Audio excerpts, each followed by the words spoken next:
ओम शांति प्यारे भाई बहनों, आपका स्वागत है हमारे 7 दिन के राजयोग मेडिटेशन कोर्स की श्रृंखला में। आज हम जानेंगे कि जीवन को कमल पुष्प समान कैसे बनाएं। स्नेह और सौहार्द के अभाव के कारण आज मनुष्य को घर में घर जैसा अनुभव नहीं होता। एक मामूली कारण से घर का पूरा वातावरण बिगड़ जाता है।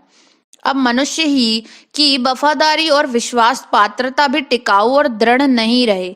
नैतिक मूल्य अपने स्तर से काफी गिर गए हैं। कार्यालय हो या व्यवसाय, घर हो या रसोई, अब हर जगह परस्पर संबंधों को सुधारने, स्वयं को उसमें ढालने और मिलजुल कर चलने की जरूरत है।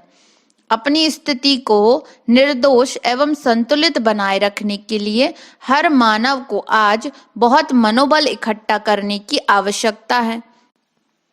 इसके लिए योग बहुत सहायक हो जाता है। जो ब्रह्मा कुमार हैं, वे दूसरों को भी शांति का मार्ग दर्शाना एक सेवा अथवा अपना कर्तव्य समझते हैं। ब्रह्मा कुमार जन जन को यह ज्ञान दे रहा है कि शांति पवित्र जीवन का एक फल है और पवित्रता एवं शांति के लिए परमपिता परमात्मा का परिचय तथा उनके साथ मन का नाता जोड़ना जरूरी है।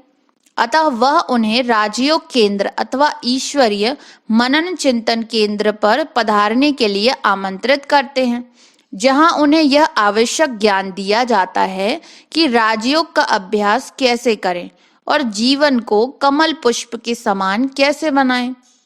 इस ज्ञान एवं योग को समझने का फल यह होता है कि कोई कार्यालय में काम कर रहा हो या रसोई में कार्यरत हो, तो भी मनुष्य शांति के सागर परम पिता परमात्मा के साथ स्वयं का संबंध स्थापित कर सकता है।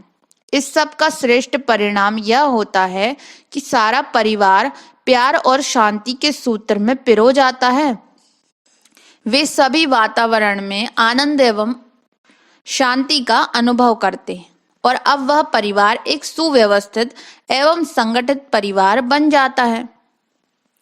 दिव्य ज्ञान के द्वारा मनुष्य विकार तो छोड़ देता है और गुण धारण कर लेता है।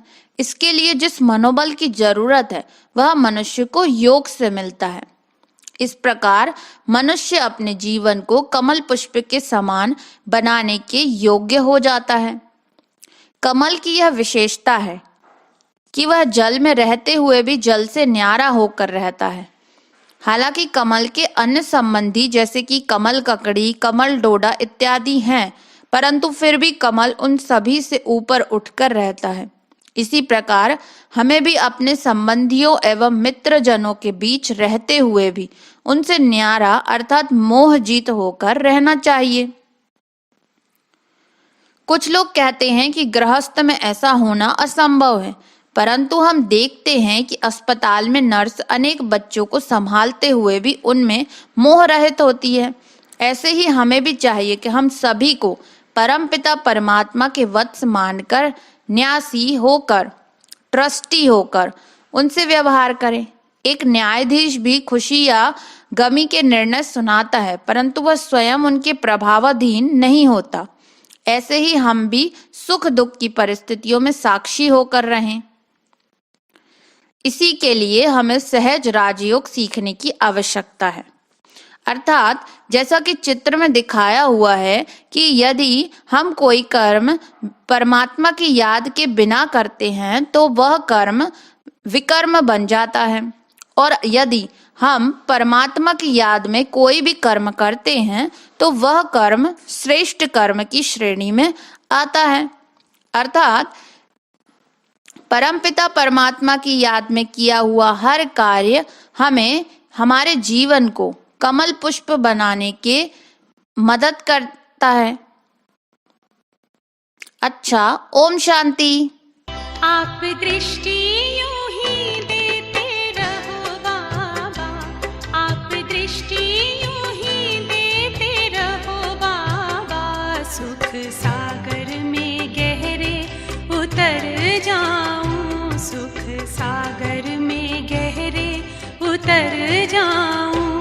हूँ पलके ना पल भर बंद मेरी, हूँ पलके ना पल भर बंद मेरी, इन लहरों को दामन में भर जाऊं, इन लहरों को दामन में भर जाऊं।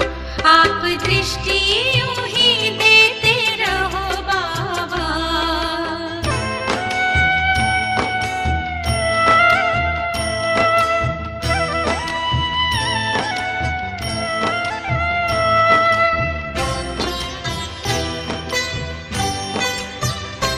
हो गए अब निहाल ये नैना बाबा आपकी रूहानी नजरों से।